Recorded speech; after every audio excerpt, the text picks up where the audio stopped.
I figured in this video I'd show off my full body just so you guys can see how my body looks and what I'm wearing. Hi guys, my name is Mama Charlotte. Welcome back to a brand new YouTube video on this YouTube channel. I'm just getting over a cough. So just bear with me in my voice. It's already bad as it is. It's just a little worse, so just bear with me. I have a little bit of a sniffle still. If you guys don't remember, I made a YouTube video back years ago. I'm talking like 2019 status video. I made a video called How to Feminize Your Body. And the video is actually doing really good right now. It's currently at 90,000+ views on YouTube. So I think maybe I should replicate that and make a part 2, because there's so much more to go into the realm of feminizing your body, more than just working out. If you guys do want to go back and watch like the workout segment of this, there'll be a link or a card on the video letting you guys go see the first part where I talk about working out. The whole reason why I'm putting my entire camera, or my whole view, to my full body is so that you guys can see what I have done to feminize my body. Now it's just one outfit, but we're going to go over multiple different kinds of outfits to help you out. We're going to do different things that you can do to help you out when it comes to just kind of like having a very, very much better feminized body, or feminized, like, like just facial, features, feminizing, mindset, stuff like that. And I know mindset sounds pretty weird, but let's start off with the makeup. And let's say you're beginning your transition. Not everyone's going to know how to do their makeup. Trust me, I was like that. I was so lost at what to do first and what to do last. And now I'm one of those people that people say, oh, you look so much better than me, and you do your makeup so much better than me, and I'm a real girl. You know what I mean? Like, I'm one of those people now. The best thing about makeup is the less is more. I don't encourage, if you're beginning your transition, to go all out on makeup, because the reality at the end of the day is when the more makeup you get, the more attention you're going to get. And usually people associate trans women as drag queens, and drag queens have accentuous makeup. So I would definitely encourage you not to put a lot of makeup on. Now, I don't want you to feel uncomfortable either not wearing any makeup. This right here is the perfect example of not too much, not too little. This is lipstick here.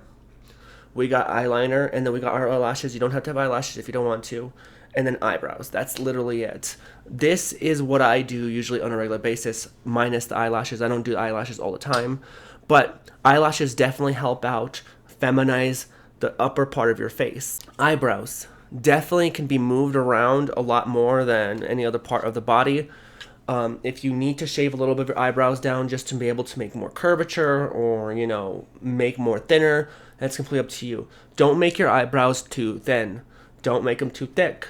Make them somewhere in the middle like this. And give it a feminine curve. You don't want flat. You don't want too high, because that comes off as a drag queen. You want to put more like subtle. Eyeliner. Personally, I put a lot of eyeliner on, and I know to a lot of people that might be a lot, and especially for a transition. But luckily for me, too much eyeliner just kind of points and makes people think I'm emo or whatever. It doesn't make people think that you're transgender. It just kind of gives you more of the emo vibes. So it is what it is. Subtle eyeliner is always best. Minimalistic eyeliner is always best as well. Eyeliner is one of those things that you could actually opt into if you want to. You don't have to. Mascara is a must. If you want to do eyelashes or no eyelashes, mascara is a very good thing to use around your eyes. It really does help feminize. It's just like the whole eyelash thing. It's basically enhancing your eyelashes and making your eyes look way more feminine. A lot of people might go into the whole realm of baking and doing, contouring and all that stuff. And by all means, do whatever you want to do. I don't do contouring. I don't do any sort of foundation, really. I don't even do like baking or anything, just because it's just too much. It's just too much on the face. You don't want to feel like you're just going out to the parties every night, and that's the one thing. If you're going to go out and party, by all means, go all out. But if you're going out every single day, these are what I'm talking about when it comes to going out every single day. You want to just look presentable. You don't want to sit there and have people turn their heads at you and think that you're supposed to be at the strip club when you're at McDonald's, okay? Makeup is such a great tool to have. Being trans, it is such a great thing to have before you have FFS. That's just a little bit of the makeup part. Lipstick, don't overdo the lipstick. Don't overdraw your lipstick. I can't stand people that have lipstick lines that go, 2 inches over their lips. It just doesn't work like that. Don't do it like that. But of course, use something that will accentuate your lips. Now, I'm telling you guys this because there's a lot of trans women that don't have much lips. Yes, overlining is not a bad thing. It's not a horrible thing, but don't overdo it. Then that's when you start getting attention. People be like, "Oh my god, this person doesn't know how to put on lipstick." It doesn't really point out trans, but it does point out inexperience. Your hair. This is the hair that I have here. It's my natural hair. There's a lot of trans women out there that have wigs on or short hair or whatever. And by all means, look for curly hair. Look for hair that gives volume. I think volume is a very good thing to have when you're trans because it kicks away from the facial features and makes them smaller. It makes your face smaller and it makes your hair pop out so much more. Obviously, we can't go out looking like this every single day. I had to get a blowout to get this done. Yeah, and I was live on live stream for that. By the way, guys, if you guys want to watch me go live, 8:30 at night p.m. Mountain Standard Time, please subscribe, turn notification on, so you guys be notified when I go live on YouTube and upload to YouTube. The hair, though, make sure you can find where your part is, the part that makes your body look nice. Now, unfortunately, a lot of trans women have receding hairlines. It depends on how old you are, really.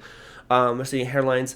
You want to do that part to make that receding hairline disappear, like kind of make it not focused. Because if I were to pull my hair back, we would see that I have a bigger bigger forehead, and I would have a little bit of receding right here. Not crazy. I don't think my family has crazy receding hairline stuff, but I wouldn't have exactly a feminine forehead. So, keeping bangs forward and all that stuff, it will definitely make you look good. Trust me, it's a very feminizing thing, and curls is always going to be great. Doesn't mean that straight hair can't, but curls can do wonders. Next up, we're gonna go to the clothes. You're gonna want to look at your body and realize that you have a type of body. Your type of body is gonna be big shoulders, small hips, or you're gonna be like me, a noodle. I don't really have big shoulders. I don't really have hips either, so I can't say that I have, my body is just pretty much flat. If you see curve, it's very little. But I'm kind of lucky. Having no curves is better than having opposite curves. If that makes any sense. If you have an upper body, you wear something that's going to cover up that and will flare out at the bottom to kind of give you more symmetrical body, give you more of like a flat body. I mean, you're not going to really be able to, emulate having big curves or anything, or having a smaller upper body, other than doing it like that. If you have big shoulders, you're just going to have to cover them up with more like a feminine thing. Now, when I say big shoulders, don't wear outfits like these. This will make your shoulders look bigger, and you just don't want that. You're going to want to put either longer sleeve shirts, or you're going to want to wear something that just kind of like covers up that arm area and probably leaves about this much. Now, like I said, don't minimize yourself to wearing whatever I say is feminizing. If you want to wear whatever you want to wear whatever you want to wear. But in terms of dresses, you want to wear something that's going to flare out the bottom. I wear stuff that flare out the bottom still because it still makes me look very, very, very curved at the bottom, because it leaves the audience or the people that are around you to wonder how wide is her hips? Are they wide at all?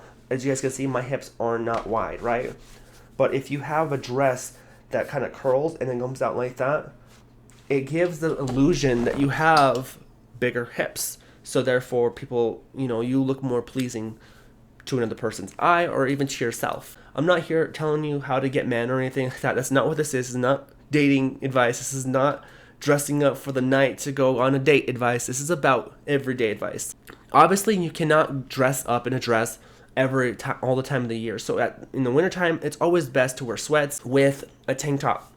Now, I wear tank top and sweats all the time. I think just makes me look subtle. It doesn't give me a feminizing feeling, but I know that a lot of regular women dress up like that in the wintertime. Wear something that you feel like every other woman is going to wear. Don't wear something that because, I have to look 10 times hotter than a regular woman. Just be like the women. That's what our goals are, is just to be like the women. Wear something that's not too dangerous, but not too safe either, right? Wear yourself something that makes you feel good without making you pop out in a really bad way. That leads you to your shoes. Now, If you have really big feet, I'm so sorry, but don't wear open-toed shoes. It's always best to wear closed-toed shoes. Now, like I said, if you want to wear open-toed shoes, go right ahead. Don't wear heels. Don't wear 6-inch heels and try to like walk on the town every single day. Don't do that. We're not all models. Wear regular shoes. I would stay away from Converse. Now, I like Converse, but Converse have a tendency of making your feet a lot bigger, look a lot bigger. I've seen people wear Converse and they're super huge or whatever. Wear boots. Wear something that's, I mean, honestly, it's really hard to hide big feet. You can't really make it smaller. It is what it is. I don't have small feet by any means. I wear 9.5s in women, so trust me, I'm not like definitely talking anyways. I wear open-toed shoes all the time. But that's mainly because I have toes that I've actually worked on very well. Because when I first started transitioning, I did not want to wear open-toed shoes. I adjusted to that. I changed. I love open-toed shoes now because people like my feet. So it is what it is. But if I were size 12s or 13s in women's, I probably would just wear closed-toed shoes all the time.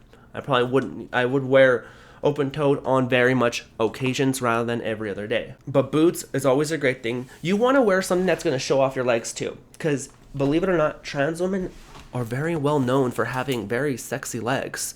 Very nice long legs. Use that to your advantage when you're transitioning. Use your legs to your advantage. Use the slenderness in your arms to your advantage. Right here. Use this to your advantage. Right? Use, if you're going to get surgeries done, get a breast augmentation that's going to work for your chest. Don't get a breast augmentation that's going to be too big of boobs for too small of a chest cavity. You want to look natural. You don't want to look fake. Now, if you're in the mood for wanting to look like a doll, that's completely fine. That's completely fine. That's a whole different realm.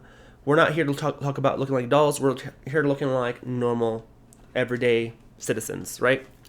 So when you get your breast augmentations done, get them done to where they would work with your rib cage. I know there's bigger rib cages out there, and at that point, it's really hard because we're talking about genetics here. We're talking about who's going to look the best, right? Who's going to fit in what mold and stuff like that. And sometimes people are going through transitions and they don't transition until they've already become a bodybuilder or they've already become a football player. Believe it or not, I was a football player. I was a baseball player. I was in sports when I was a kid. I mean, I was in sports all the time. I was actually well known for being in sports. So, but I got lucky. I never had like the aesthetic of being very strong, or I have the aesthetic of being very, fast or very, muscular or having a big upper body. Maybe I could have if I did work out a lot more harder, but I never really grew that crazy amount. And I've always been kind of like the lower end of speed and the lower end of strength, and that's completely fine. I don't need that. I never needed that in my life. I know we're going into a territory where I can't speak for everyone. I can't sit there and say, hey, this person that looks like an apple, let's make you look like a pear. Or this person that looks like a banana, let's make you look like a bong. I cannot do that. I can only tell you what to wear, how to put your makeup on, to make you look a little more feminine. That's going to be the way that helps you out. I can't help someone that has a big jaw or a big, nose to make them smaller other than makeup to change that. And let's be honest with you, a lot of people don't want to have to sit there and contour their faces every single morning. We're going to be lazy every now and then. In fact, I'm lazy a lot of times. I usually only get ready like this on the weekends. I get lazy during the weekdays. But like I said, we're all looking for, and especially when you're first starting your transition, you want to have something that you can get excited about, something that you can get very much pushing forward to make your first change in your transition. And let's look at it like this. Okay, so let's say you have a tube body, like a body like mine, like just tubey. You're very, very, very slender. You might not be as tall. Like I'm 5'7.5". Some people would say that is almost a tall woman, but it's not exactly. It's not a short woman either. 5'5" and lower is short woman. 5'7" is pretty much in the middle of it. Me and my girlfriend are actually the same height, which I think is pretty cool.